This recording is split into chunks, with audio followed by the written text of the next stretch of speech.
And yes, Mario, the floor is yours, so you can start.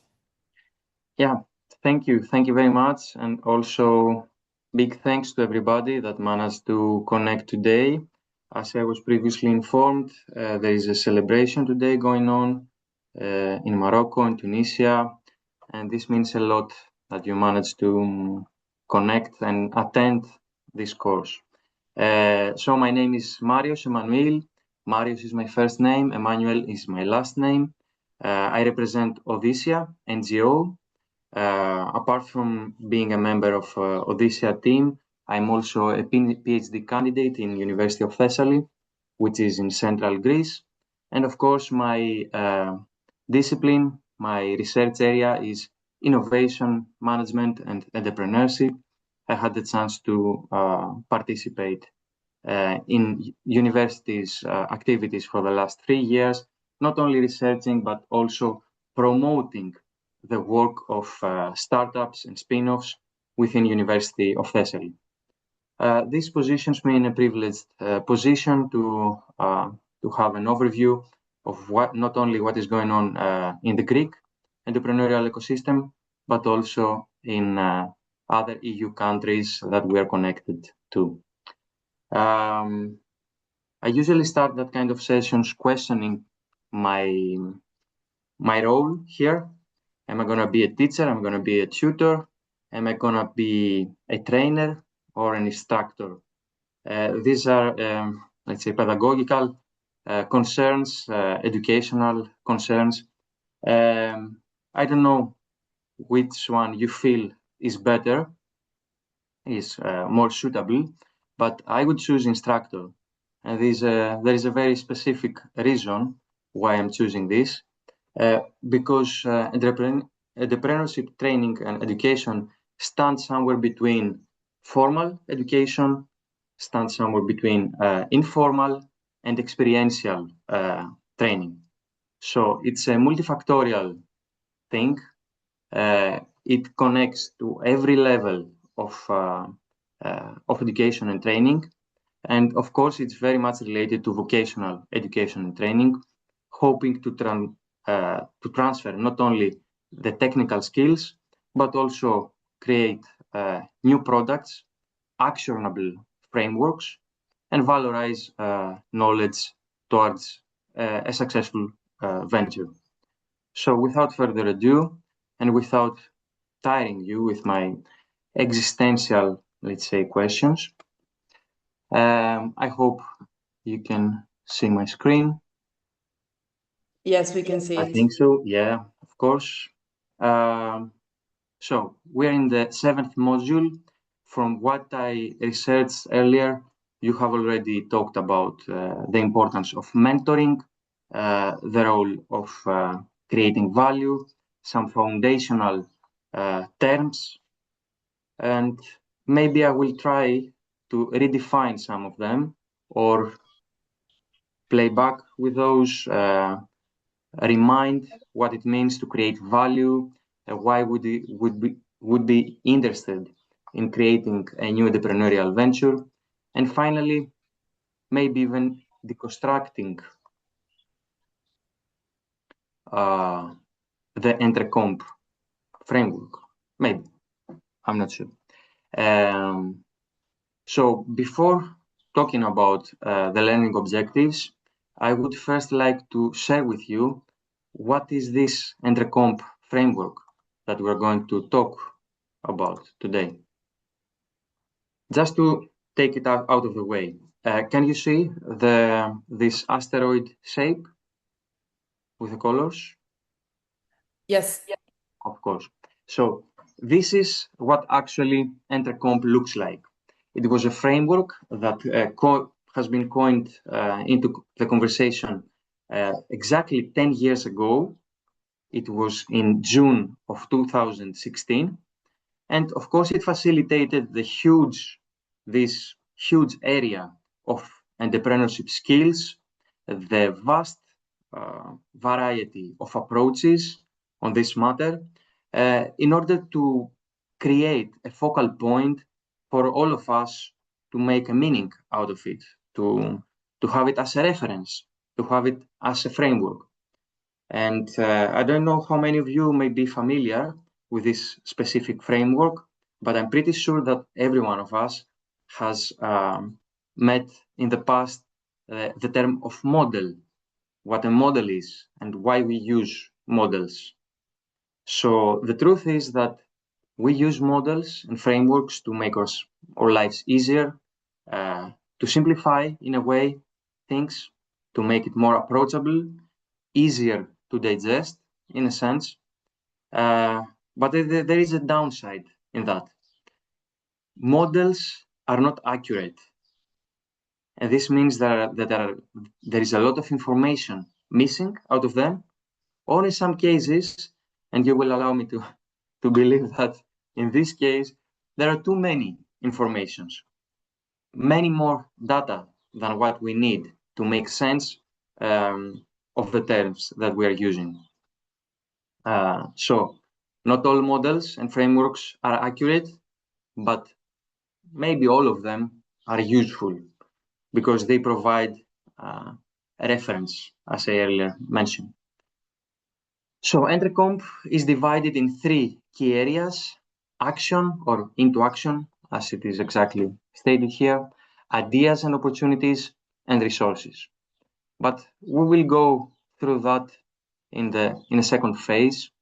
Firstly, I would like to state and to brainstorm maybe what actually is the goal of entrepreneurship. I don't know if you had the opportunity to discuss it earlier. I'm very much welcoming your active participation in this session. And of course, because I have not exactly been acquainted to what we previously discussed, I would very much appreciate if you interrupt me and tell me that, we have covered this theme. We know that we can move forward. So my first question would be, why would you start an entrepreneurial venture? Have you talked about it? Have you thought about it? Is it something that has concerned you in the past?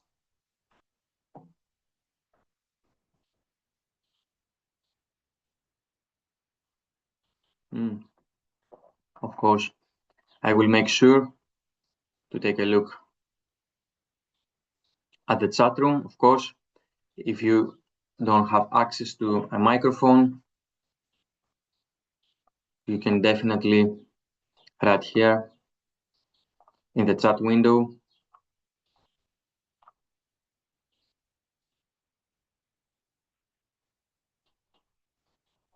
Maybe you can just go ahead because we actually didn't talk about it, the Entrecomp, I mean, in the live session. So probably is worth it more to deeply. I just want to move out of the way some very defining and very important terms. So we mostly say that we start an entrepreneurial venture or we start a business to solve a problem. This is the main goal. We start an entrepreneurial venture to provide a solution or even to cover a need of people that actually searching for that solution. And to do that, we have to, of course, identify this need, identify this problem that our community is facing. We have to gather the resources that are being needed in order to address this need, this challenge maybe, or this problem. And of course, then we need to have an roadmap, an action, a way to act towards achieving this goal. So this is how I would provide a narrative for these competence areas. First of all, find an idea, an inspiration, or an opportunity. Then make a self-assessment, find the resources that might mean even economic resources, financial resources.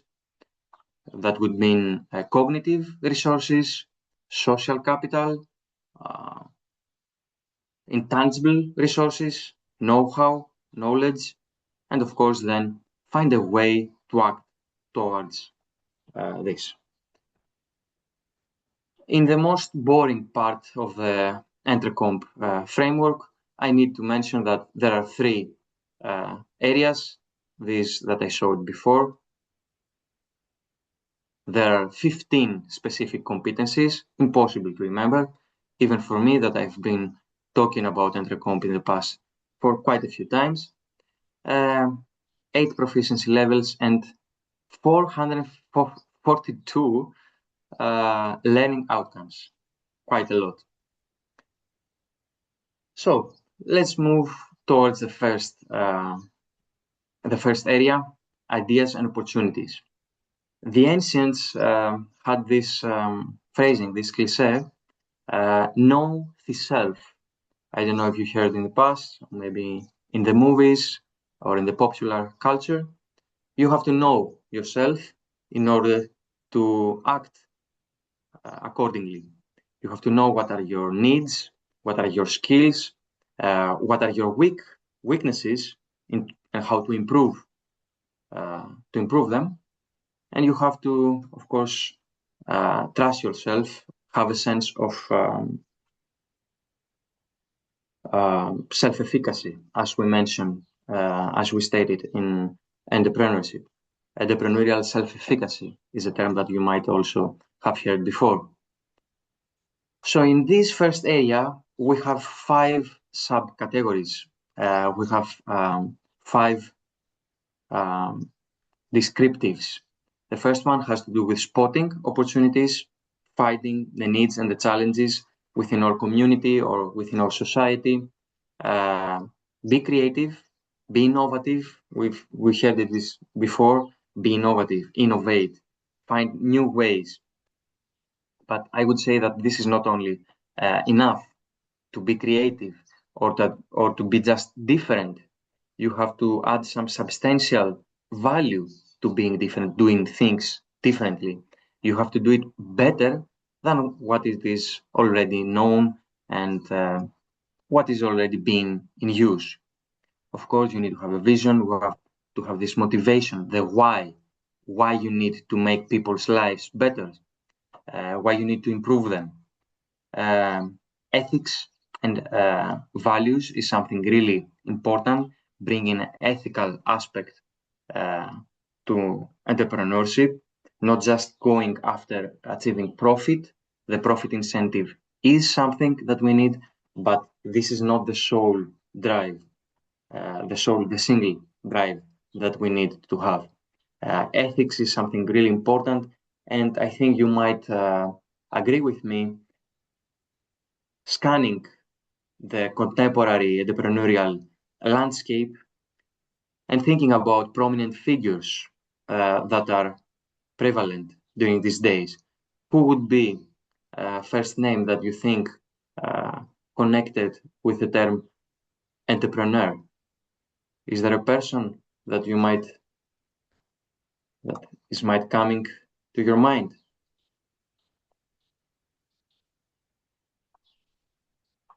You can, of course, write it in the chat window. An entrepreneur.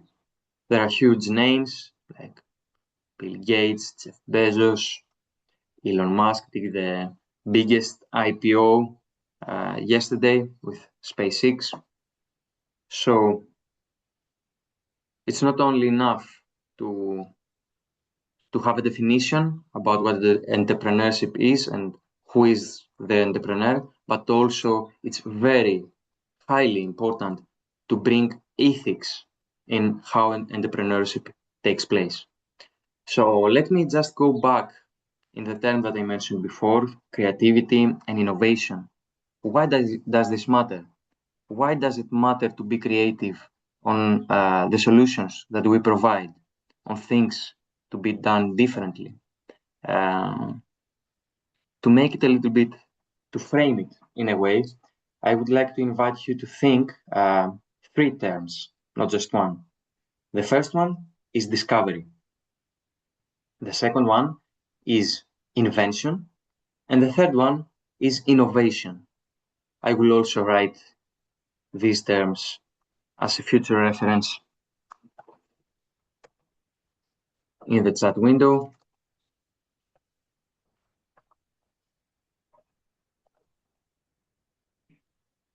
Have you ever framed these three words in the same sequence? Discovery, invention, innovation.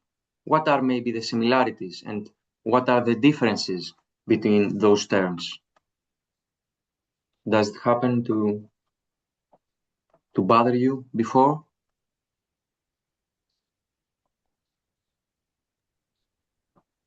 There's someone that wants to like intervene. I think that's a very good opportunity. No, I'm asking. I'm just like asking. Probably, I don't know. I see Ali, Abdul Hamid, Emira. Maybe like if you can respond to what Mario is saying, that would be great. Like to make. Mario, can you ask again, please? Because to be honest, I don't understand exactly what do you mean.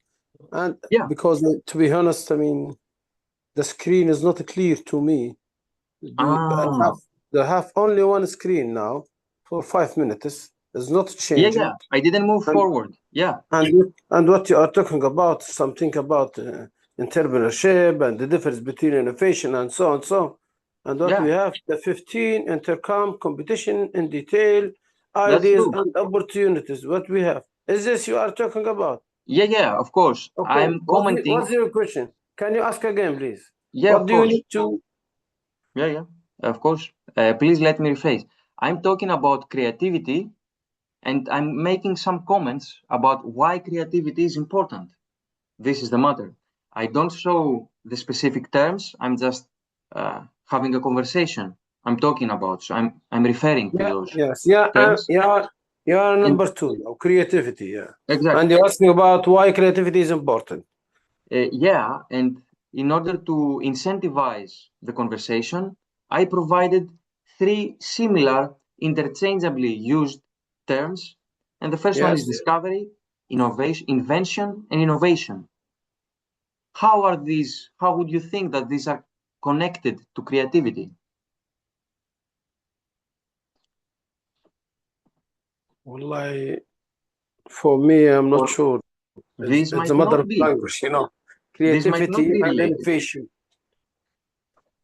You can, of course, deny that they are related. So let me just clarify. Discovery. Discovery has. Sorry. Yes, I think creativity is like a key skills in everyday life and professional environment. Yeah.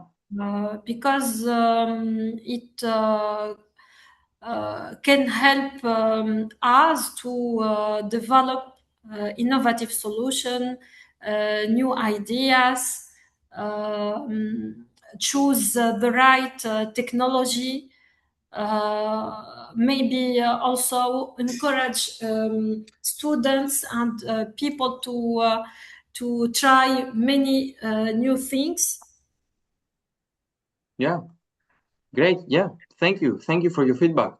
I would say that I totally agree. It's a transversal skill or competence, as it is called, and it is integrated in the actions of invention or innovative processes. But there is a distinction between them and how creativity transforms within those processes. Discovery has to do about finding that something that has already been existent, but nobody found it. Okay? Invention is creating something new that there was not existent before, creating a new machine, a new tool, a new process, a new technology, right? But then comes innovation. And innovation is a combination of inventing something and commercializing it. So these are all interconnected terms, but they are scalable in a sense. They are much more complex as you move from discovery towards innovation. I just wanted to lay the ground with these terms because they will keep appearing again and again in the future and as the presentation progresses. This was just me laying the ground for the rest of the presentation. Of course, then we move to the second area, the area of resources, that not only focuses on immaterial, but also in material assets, personal, emotional sometimes. And this has to do with self-awareness, self-efficacy, and entrepreneurial self-efficacy, most precise, that I previously mentioned, motivation and perseverance, how determined you are to achieve your goal, because we will talk about the importance of failure within entrepreneurship, mobilizing resources, inspiring people, bring them into action, providing a motivation not only for yourself, but also for a team of people to collaborate with you towards achieving your goal, solving the problem that we initially stated. Solving the problem is the key, is the name of the game in entrepreneurship.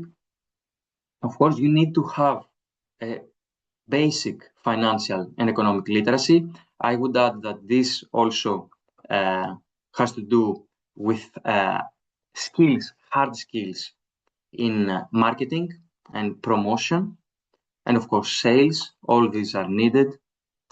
And mobilizing resources is interconnected with mobilizing other people to participate, that I earlier mentioned.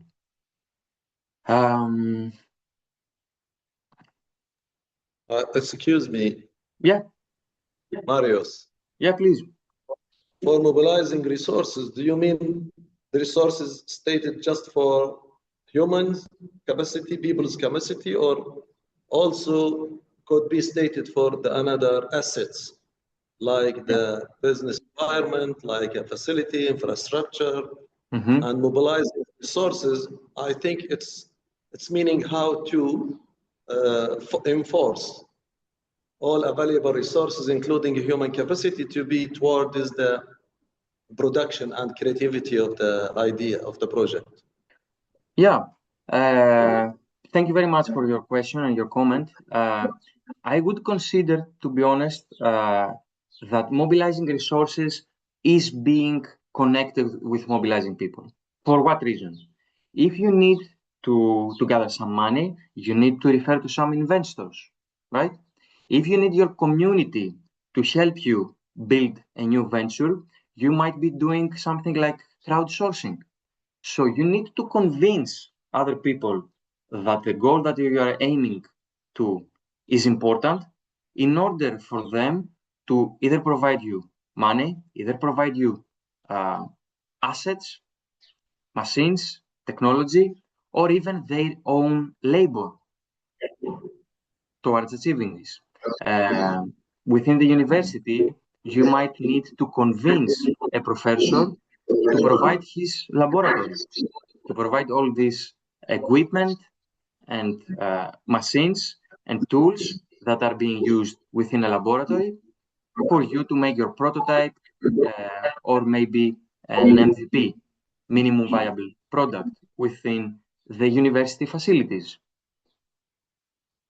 So I would say that those two are going together.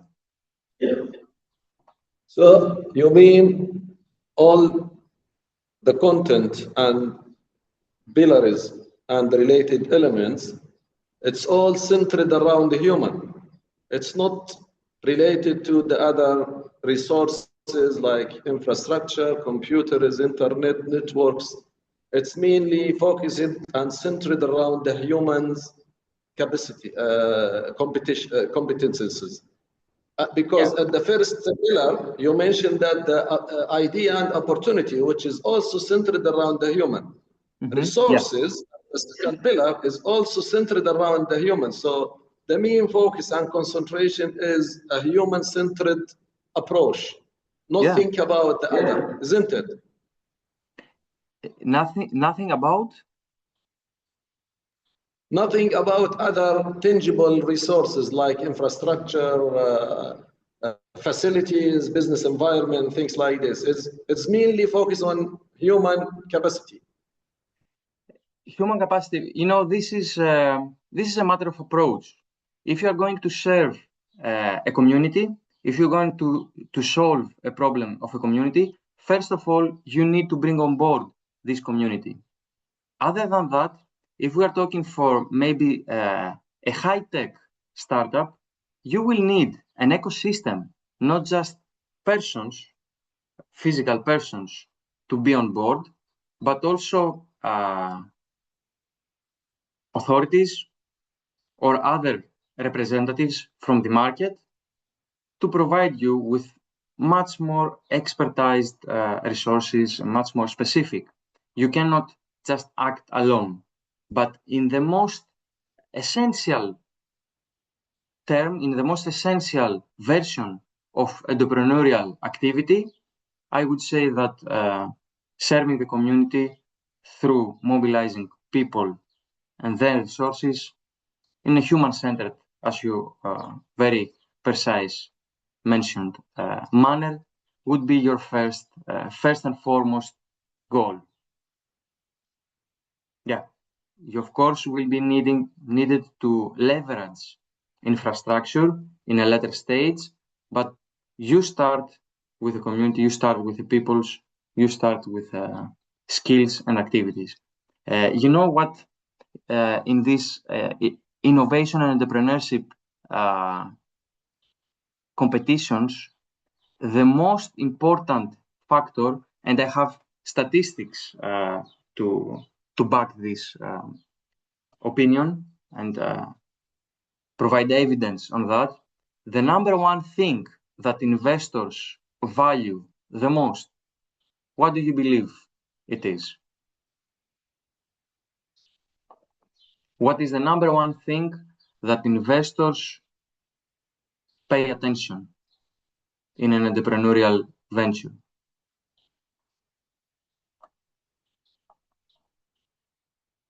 You're pitching your idea, right? You try to convince investors, venture capital, local authorities, whoever might be, that you're worth being trusted, and the problem that you framed is very important to be funded. What is the number one thing that they prioritize?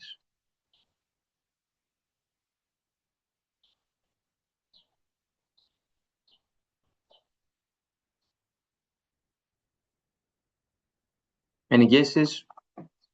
It's a free conversation. There is no right and wrong. There might be a different approach on that matter. But from my research, I have an answer. And I've been coming back to this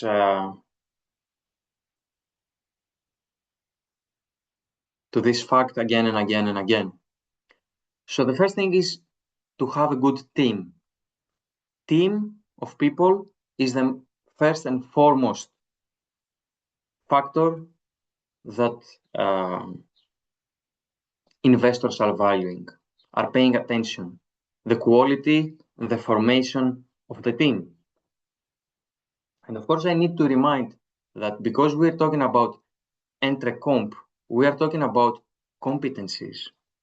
So competencies is something that people are bringing. People bear competencies. Capacity, if we were talking about capacity, we might be talking about organizations and organizational behavior. But now we focus on the competencies, skills that people are bringing. And the third area, just very quickly, let me go through the 5 competencies of the into action area is taking initiative, have the incentive to lead, to move forward, have this sense to initiate in order to create value. Planning, frankly, if I'm not mistaken, Franklin Roosevelt said that failing to plan is planning to fail.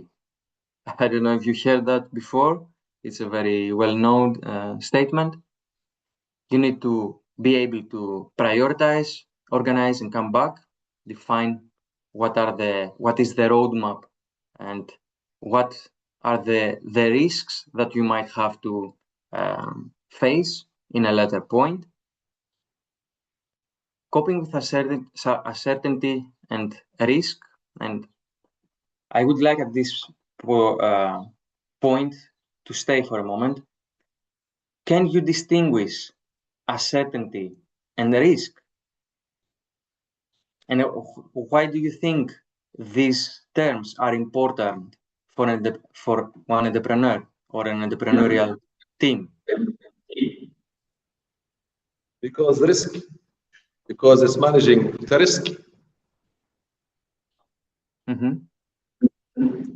Because you're planning for risk management as a proactive action before it's being estimated to be happened. So you have a plan for managing the risk that has potential to be involved or engaged in the process during the implementation. Yeah. And can't you do it the same thing with uncertainty?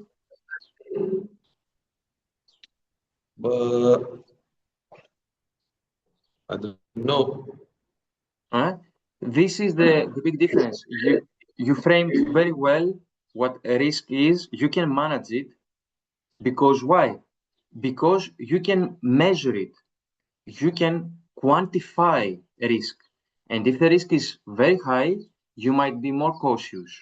If the risk is low, you might behave more aggressively. But uncertainty means that you have no clue. You have not the data, you have no clue. You have no data to quantify the level of uncertainty. Uncertainty is actually synonym to not having sufficient information to make decisions. So you cannot manage uncertainty. It's a gray area. It's something to be revealed. And this is one huge aspect of entrepreneurship. It's a process of revelation. As you move towards a larger part of the image, a larger part of the landscape is appearing, but you need to act in order to receive all this feedback and to broaden your vision. Risk is quantifiable, is something like probabilistic, let's say, and you need to take it into account to make a sufficient risk plan. Yeah, please. But how you can uncertainty, how you can expect or to manage something that you don't have much data on it. The thing that you cannot measure, you cannot manage. So for example, as you don't have enough data, you are lack of data about something in the projects or in the initiative. How do you think that the ability will be expecting to sort the issue once it's arises, as we don't have data on it? It will be like something accidentally happened. We don't have data on how it is, how long it is, how big it is, how it starts, how to be sorted. Yeah. So the short answer is that you act in a sense of learning by doing, because exactly you don't have data. I totally agree on that. You don't have grounded theory for uncertainty. If you ask me on February of 2020, I would never imagine what was going to happen with this virus. And most of the people, the simple people that didn't have access to information, we wouldn't expect a huge paradigm, a global event to take place.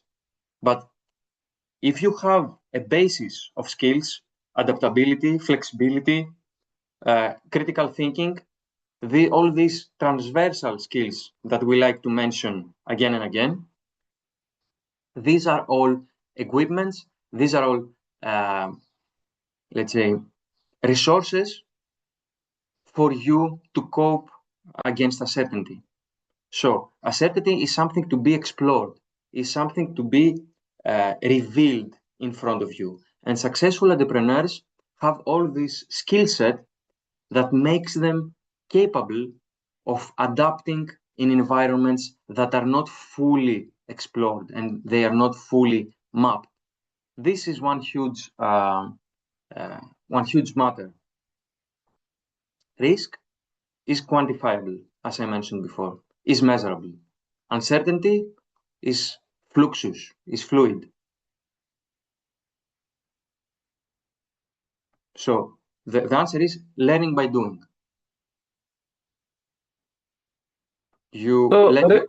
A risk, we can have a plan.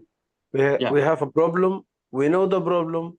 We have a plan to, if we have this risk, we can solve this. Yeah. I mean, there is something, it could be, measurable. Yeah. It could be already done. But uncertainty is something, have no information. It could be, if we have an example, like it could be the market for something, it could be changed. So we have to do take it in my mind and do something to be, if this happen, it could not be more complicated or more problem for us. Yeah. Like if there is a problem, if you have in my smart lab 3D printer, we can get one now, but we think that it could be, I'm not sure that within 2 or 3 years it will be changed, or we will not have the material to use for this machine. So we will have 2 or 3 instead of 10. So this is uncertainty. I mean, I'm not sure that it could be. Yeah. This is a good example. I have a different example that I use when I compare these terms. Let's think of a salesperson, a salesman that is traveling around your country, okay? And he's been doing this job for a couple of years. So he knows that in an area, in a city, there are 10 customers, but maybe 5 of them, 50% of them is willing to buy, okay? He knows that because he has been visiting this area, this place, this city for a long time before. So he knows that he has a 50% quantifiable risk of making sales in this city. And there is the uncertainty of, instead of visiting this place, he chooses to visit a different city that he has never been there before. He has never sales data for this place, and he takes the decision to go there and explore a new territory. So what might be the outcome of that? He might sell more assets from the first. It could be zero. It could be zero. Or he might not sell nothing at all. He doesn't know. He doesn't have. So this is uncertainty. Yeah. This is uncertainty. Exactly. And the first one is risk plan. Yeah. Is it clear? Yes. So this is one maybe example that might help. So let's move to the 14th point, that is working with others. As I said before, not only your team, but also there is the network around your team. There is a really important book that was published this year from Luis University, from one of the most important business schools in Italy, Luis University, that refers to the title Innovationship. How important for the innovation ecosystem is to define your network, your ecosystem, and the relationships between them. So they categorize different levels of relationships with a network, with a direct environment of a company, of an enterprise, in order to define which are the important actors and the stakeholders. It's really useful. Of course, it's a little bit academic, but you can remember this term, innovationship. How do you connect with others in order to create value? And the 15th point is directly connected with the 13th that we mentioned before, learning through experience. There are some schools that are providing experiential entrepreneurship courses. And what does this mean? Experiential entrepreneurship. They give a budget at the beginning of the semester. They provide to groups of students a specific amount, let's say 5,000 euros. At the same time, they provide very essential terms and knowledge and skills and courses on entrepreneurship, and they call them to build a new venture that is running throughout the academic year. At the end of the academic year, they measure the results according to the revenue that they managed, that they achieved through their venture. They might even go bankrupt, or they might even achieve some profit from that. This is the true experience of being entrepreneurial. And in case that they have created profit, they not only pass the course, but they are provided with mentorship and support in order to continue their business, to continue their venture. How amazing this is. Not just talking about entrepreneurship, not just project-based entrepreneurship inside the safe bubble of the classroom, but actually doing it, because entrepreneurship is about action. And this is where we are at, the area of action, taking action out in the real world. Customers do not live in the Excel cells. They are not numbers. They are persons. They are people with needs, personality, and need. And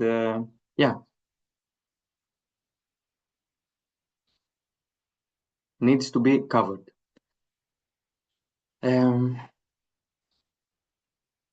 So time flies.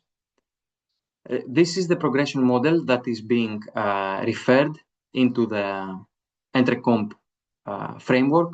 Of course, there is a climax starting from the foundational levels of discovery, exploring, moving to experiment, and building confidence to dare.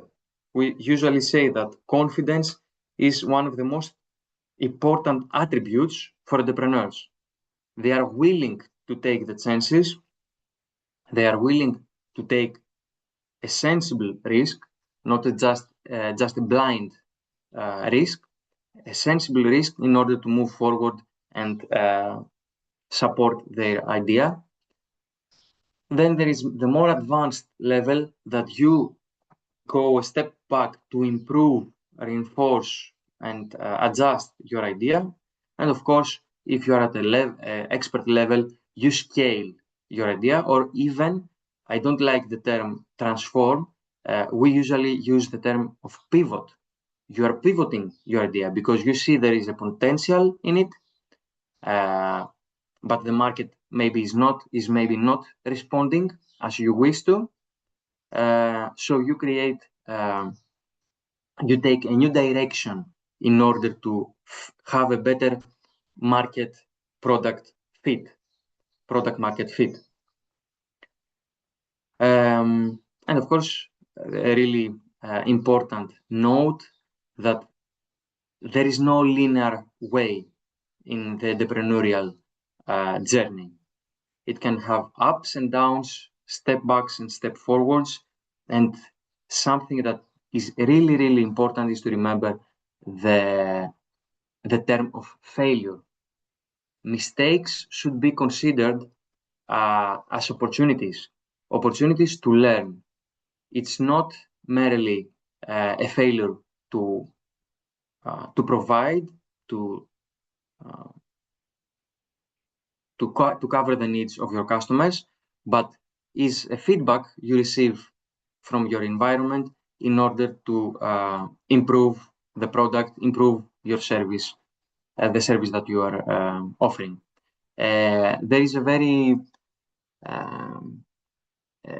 famous image in the social media that Michael Jordan talks about failure, and he says during his career he have missed a couple of shots that would define the match outcome. He has lost thousands of shots, of assists.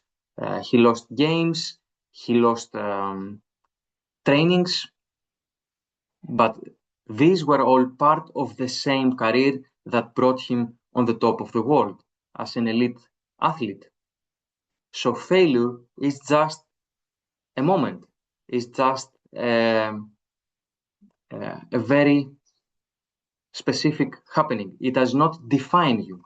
It only gives you feedback in order to improve.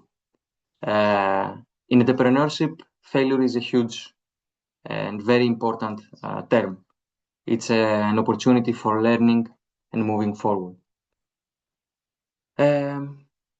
So here are some pedagogical and a little bit technical aspects of entrepreneurial pedagogy. I don't find any interest in that. Something that I think I have already stated in the beginning is that entrepreneurship is a very, as Peter Drucker put it, is a very dangerous thing, he said. It's an aphorism. And it's a very dangerous thing because so little people know what they are actually doing. And of course, it's something that you can learn. It's not teachable in the way that mathematics or languages are being learned. It's much more complex and multifactorial. It's not that you read a textbook of entrepreneurship and then you know how to act and what attitudes to adopt, but it's very much experiential and action-oriented. Of course, there is some basis, some methods, some very essential things to know, but then you need to practice all these in the real world. And of course, all these outcomes need to be adapted. Not every market is the same. Not every country is the same. Not all people have the same needs. Some technologies are more advanced in different places. Some technologies need to be adjusted in cultural or environmental context. Entrecomp is just a reference. It's just a guide, a framework, a model, as we stated before. I think most of what I needed to say has already been covered. This here again, we come back with different levels of what means to be foundational, intermediate, advanced, and expert in all these areas, in the 3 different areas. And of course, what I said before, these principles are not horizontal, are not to be adopted in every context. You need to tailor, you need to find specific emphasis, prioritize local needs, of course, define very, very specifically what is the target group, the end user, and align with national VET frameworks.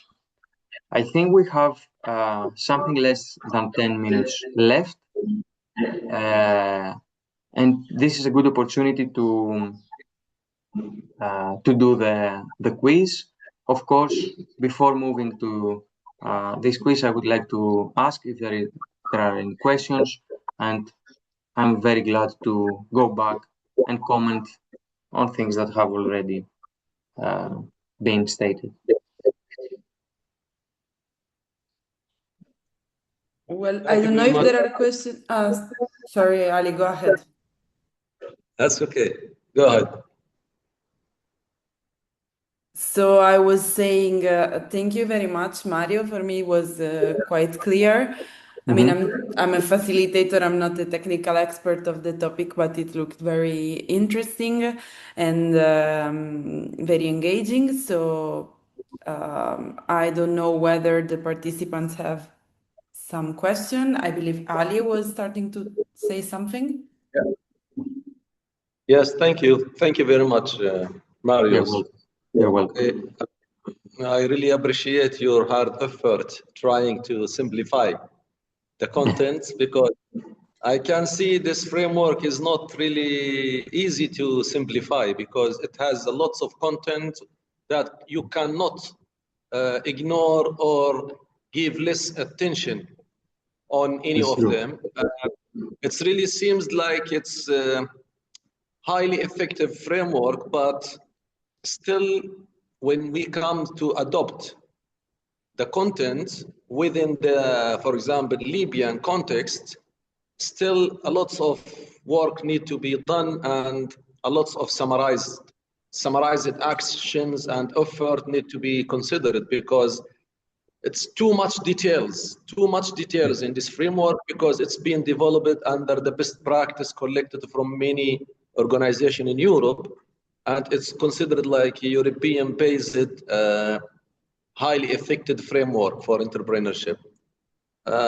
We tried to follow what you just presented and make it in Arabic language because I need to match exactly what you are presenting and what is the concepts to be understood in Arabic way.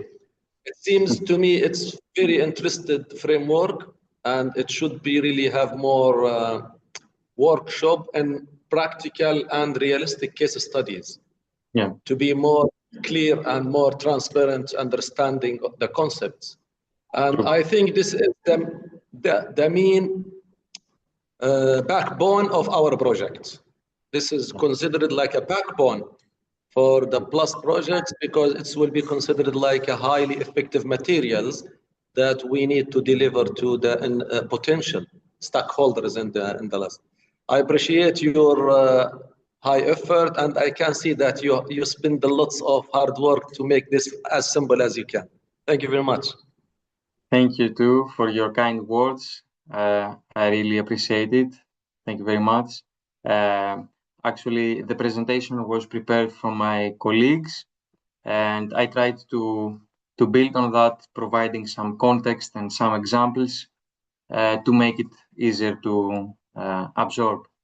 What is important to remember, and one term that I really focus is what we call frugal entrepreneurship, which means building with only what you have access to, not waiting until you receive an investment and going after banks to lend you money, just starting from scratch with what you actually have in your hands.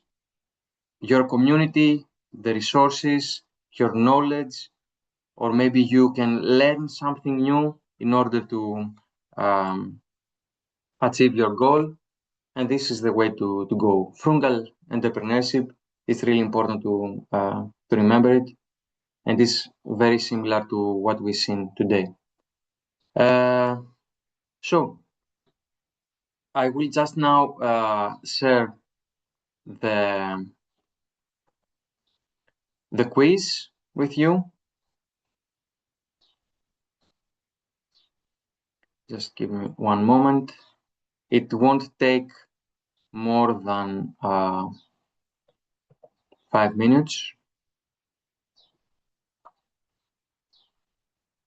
You can use your mobile phones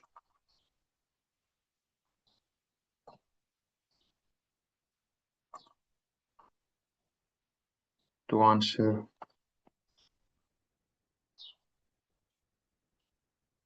So here it is.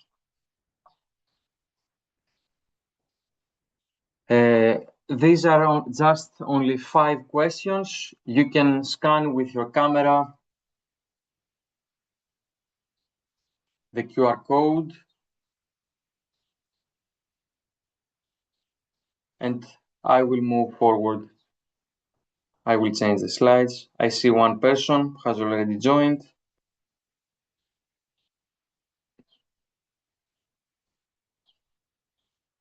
Two, nice. Why we try? We try to join, Marius. Okay, perfect. Take your time. وين شو؟ أنا هذا. I have also in bigger screen.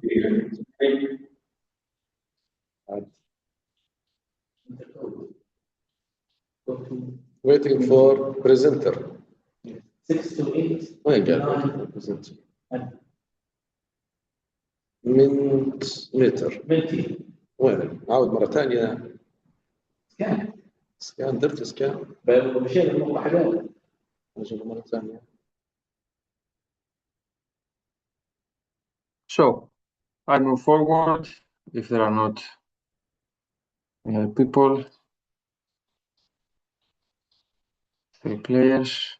Of course, you can join at a later stage if there is anyone who listens to us, can hear us.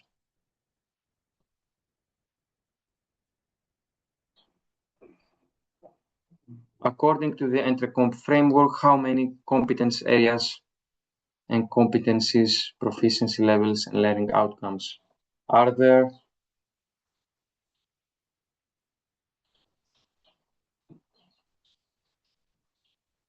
We have just a timer. Yeah, everyone has voted. Good. Okay. This is Vroom. Vroom is Ali. توجيك مرة ثانية. Which of the following is the correct description of how Entrecomp learning outcomes should be used?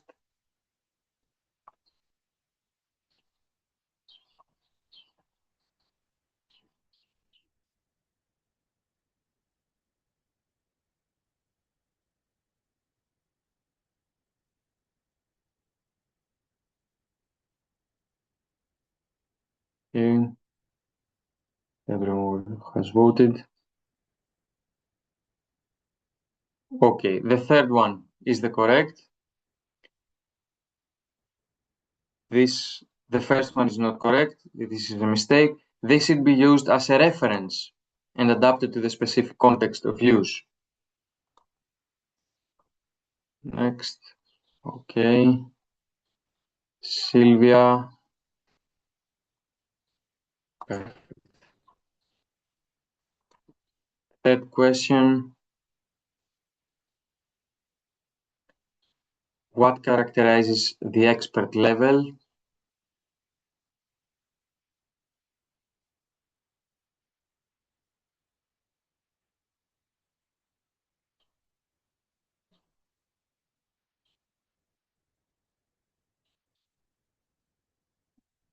One answer.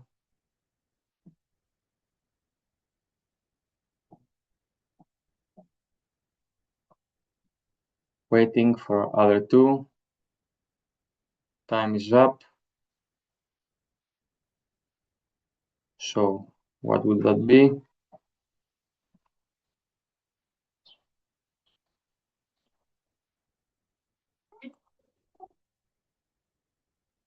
The result. What was the result? Okay. Driving transformation, innovation, and growth. It was the fourth. Let's move to the next question quickly. Which of the following is not of one of the three Entrecomp competence areas?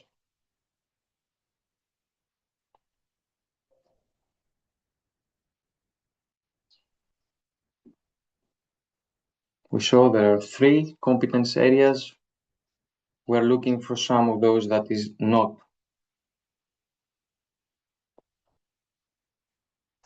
That does not belong. Exactly. Everybody voted correctly.